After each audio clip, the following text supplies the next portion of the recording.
Good morning and welcome to Farm Factor. I'm your host, Jamie Bloom. Today, Kyle Bauer visits with Timothy Dalton with the Feed the Future Innovative Lab for Collaborative Research on Sorghum and Millet.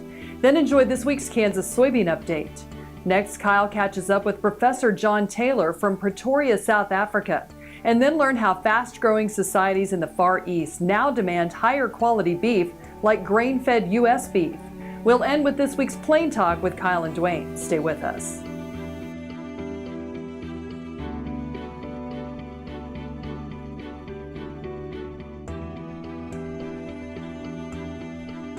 Closed captioning brought to you by Ag Promo Source. Together we grow. Learn more at agpromosource.com. This segment brought to you by Kansas Grain Sorghum. Growers working together. Find out more at kansasgrainsorghum.org. Welcome to Farm Factor. Up first today, Kyle and Timothy Dalton discuss the Feed the Future Innovative Lab for Collaborative Research on Sorghum and Millet, a consortium of international researchers, and how that organization benefits Kansas producers. Hi, this is Kyle Bauer. I have the opportunity to visit with Timothy Dalton, and I'm going to read who he is with. Timothy is with the Feed the Future Innovative Lab for Collaborative Research on Sorghum and Millet. Timothy, I want you to explain what your work does, or what that organization does. Okay, great. Thanks very much. I'm also a professor at Kansas State University in the Department of Agricultural Economics. And what I do is I lead a program which links the best scientists that we have in the U.S. who are working on sorghum and also on pearl millet with researchers from Senegal, from Niger, from Ethiopia, to work on problems of sorghum and pearl millet improvement. So it's a consortium of U.S. and international researchers working on these two crops in breeding and genetics and agronomy, and then adding value primarily in terms of food products. We're sponsored by USAID under the Feed the Future initiative, which is a kind of a recent program set in place in about 2009. And in the past year, it's been approved by both the Congress and the House and signed into law underneath the Global Food Security Act of 2016. So strong support from Democrats and Republicans seeing the importance of these international activities to our domestic aims. Why is it that sorghum and millet get lumped together? What do they have in common, or how are they different? Well, we know sorghum here, and we have its positive sort of attributes of growing well where it's really hot, where it's dry, where we might not have enough moisture. Now, the only thing that stands between that cropland and rangeland is pearl millet. So pearl millet will grow in 108 degrees temperature, still produce a crop. So it is at the edges, the limits of cultivated crop. And so you see it in the hottest areas of West Africa, the hottest along the Sahara Desert. You see it in India and Rajasthan. And so it's an important sort of food security crop for those populations which live in probably the most harsh conditions in the world. Truly, the international basis or the international research has added value for Kansas producers in the past. Absolutely. And so one of the interesting things that has happened in the past and is happening now is this back and forth flow of scientists knowing about problems that happen overseas in anticipation of what's happening here. And the good example of that is the sugarcane aphid.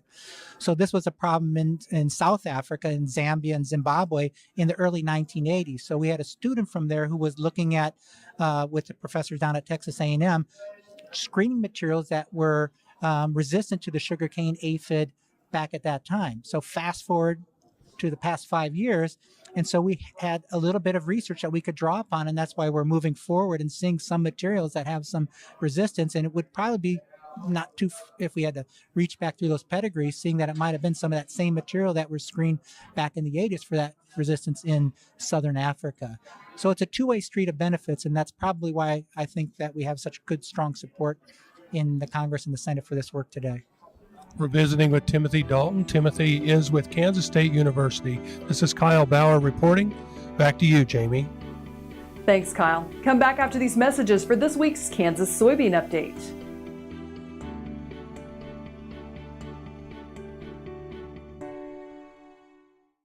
KFRM is one of the largest farm radio stations in the nation, dedicated to informing and entertaining rural listeners from northern Oklahoma to southwestern Nebraska. You can catch KFRM in many ways. Of course, 550 on the AM dial, streaming at kfrm.com, or on your smartphone by going to the TuneIn Radio app, or on Ag AM in Kansas on Tuesdays and Facebook every day of the week. KFRM, tune us in. You'll be glad you did.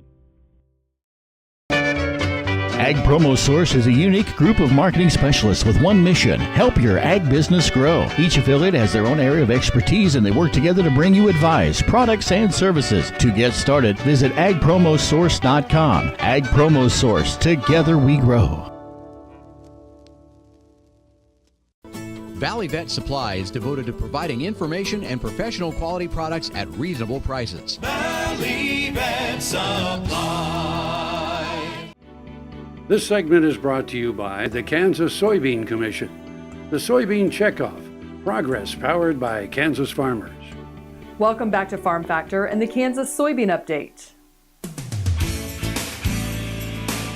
This is the Kansas Soybean Update. It's brought to you by the Kansas Soybean Commission. The Soybean Checkoff, progress powered by Kansas farmers. Dr. Ed Anderson, Executive Director of the North Central Soybean Research Program, joins us. And Dr. Anderson, what is the purpose of the North Central Soybean Research Program? The North Central Soybean Research Program is, simply put, a collaboration among 12 Midwestern states producing approximately 80 to 85% of all the soybeans grown in the United States to really fund research that promotes improvement in yield and yield preservation, so increasing genetic gain and also protecting soybeans from diseases and insects and weeds and abiotic stresses. What are some of the things research-wise that you're working on at the research program? We are focused on funding collaborations across several universities in the Midwest to look at improving yield and genetic gain, yield potential, and we're also looking at some of the primary diseases and insect pests.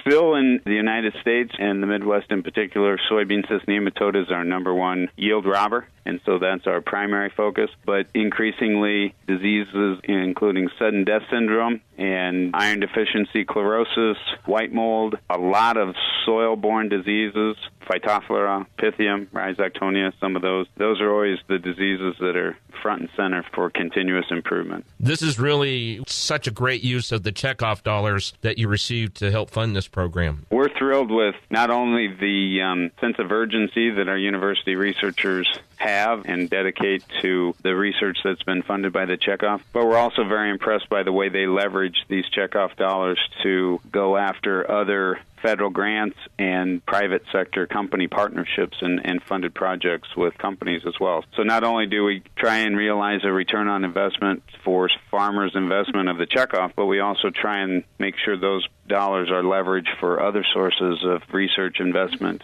from the public and private sectors to really drive the improvements. And especially the fact that many of these research projects you're working on are multiple-year projects, too. We only fund 1 year at a time, but researchers are allowed to submit renewal requests, and then those requests are considered by our farmer board. If the researchers have delivered on their milestones and made progress on the research, they can, in many cases, obtain second and third and even multi-year funding support. Dr. Ed Anderson, the Executive Director of the North Central Soybean Research Program, has joined us on the Kansas Soybean Update. It's brought to you by the Kansas Soybean Commission. The Soybean Checkoff, progress powered by Kansas farmers. Learn more at kansassoybeans.org. For Kansas Soybeans, I'm Greg Akagi.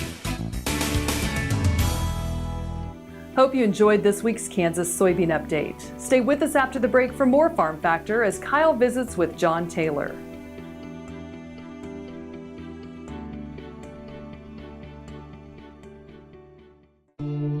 I will take action against herbicide-resistant weeds.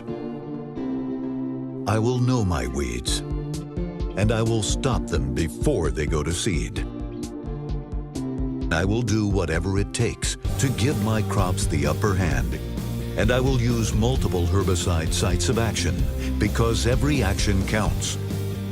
I will take action, this time for all time. Brown Chevrolet Buick in Wamego is driven by the spirit of American ingenuity. Come in for a new Chevrolet car, truck, or SUV.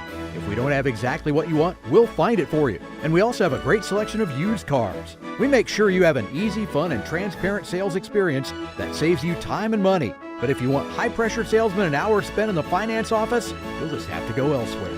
Brown Chevrolet Buick in Wamego. We're making car buying great again. Tarwater Farm and Home has been family owned and operated since its beginning in 1978. What you need for farm and agriculture, lawn and garden, clothing and footwear, and so much more. You'll be surprised at what you'll find in this huge store. They have what you need and lots of it. So come take a look. You'll discover that customer service is first and foremost. Always has been with the Tarwaters. Tarwater Farm and Home, 4107 North Topeka Boulevard. Hello friends, I'm Ernie Rodina. And I'm Dawn Dawson with the Better Horses Radio Show. For over 9 years, we've been bringing the Better Horses Radio Show to markets all across the Midwest. We talk about God, lots about horses. We talk about cows, we talk about horse health, we talk to top trainers, and we even talk about Roy Rogers. We're having a blast with Better Horses Radio Show and would love to take it to a market near you. So visit our website at betterhorsesradio.com and let us or your local radio station know you'd like to hear it in your area. The Better Horses Radio Show is unbelievable. This segment brought to you by Sure Crop, liquid crop nutrition delivered right to your farm. We're back. Now Kyle and John Taylor talk about sorghum flour, its uses, and its limitations. Hi, this is Kyle Bauer. I have the opportunity to visit with John Taylor. He's from Pretoria, South Africa. Very interesting to visit with John about sorghum flour and its uses and its limitations. And John has some research that might increase those uses. John, tell us about sorghum flour and sorghum in Africa. Well, I don't know if people are aware, sorghum is, of course, indigenous to Africa, and it's really the African equivalent of corn. And like corn, sorghum is a gluten-free grain. And people say, well, gluten-free is wonderful, especially if you're a person who suffers from celiac disease or an intolerance to wheat. But the snag is that it doesn't rise to produce a nice leaven, attractive bread-type product. And in Africa, because more and more people are living in the cities, there's a demand for these so-called convenience foods, like in particular bread. And so our research has been focused now on trying to improve the functionality of sorghum flour. And sorghum contains a protein like wheat gluten, which is actually a little bit different, so it doesn't have these so-called epitopes that trigger celiac disease. But this protein, which is called caffeine, doesn't have these wonderful viscoelastic properties which give wheat flour wonderful properties that make a leavened bread by giving you what people refer to as a viscoelastic and gas-holding dough. So what our research is focused on is looking at both chemical and genetic ways of actually modifying this caffeine protein so it behaves in a different way. And so we actually have a patented process whereby what we call it a process of coactivation, and whereby we dissolve this caffeine protein in an organic acid, for example, acetic acid as in vinegar. And then what one then does is that one simply then adds water to it under controlled conditions, and the protein then that comes out of solution and then comes out really resembling elastic. And this caffeine protein then, what we found, actually has these actual elastic properties which is supplied by one of the components in wheat gluten. So it's a first of a little step towards us actually then making a component which could be added to a sorghum flour, being extracted from the sorghum flour and added to it, which will actually then make a leavened bread or cake-like product. And the need in Africa for this is very great because Africa is importing vast quantities of wheat, and it's has a rather bad effect on the so-called smallholder local farmers.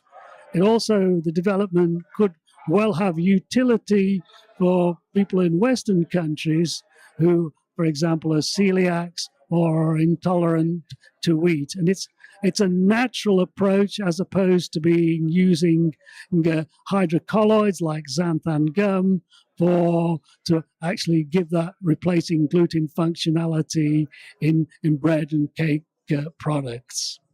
We're visiting with John Taylor. John is from South Africa, working with sorghum flour, making it even more versatile. This is Kyle Bauer reporting. Back to you, Jamie. Thanks, Kyle. Come back after the break for a look at growing opportunities in Southeast Asia for U.S. beef producers.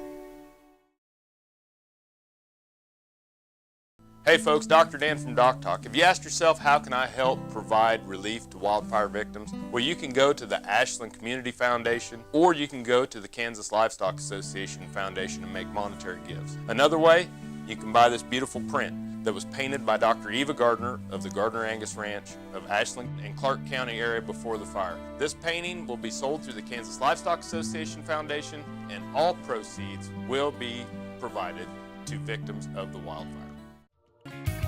Heinen Brothers, a fourth-generation Northeast Kansas farm family, knows how tough farming can be. Farmers helping farmers. Heinen Brothers Ag, selling and servicing crop protection products, fertilizer, anhydrous ammonia, cover crops, quality aerial and ground application. Call today to learn about our extended term financing program.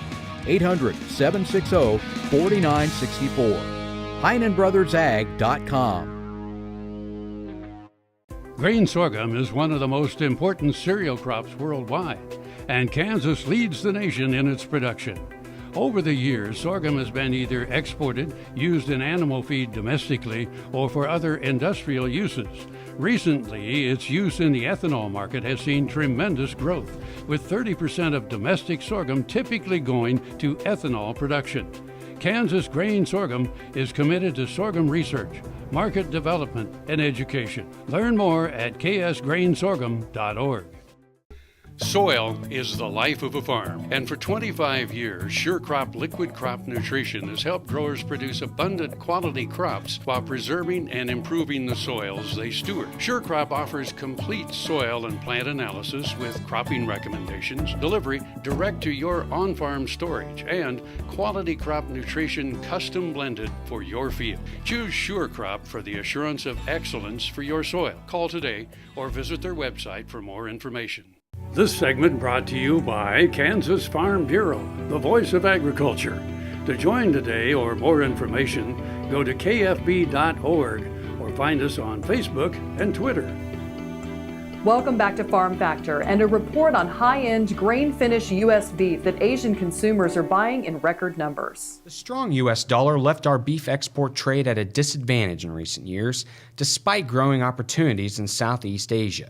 Without the Trans-Pacific Partnership, the beef trade is looking for other avenues to secure those markets.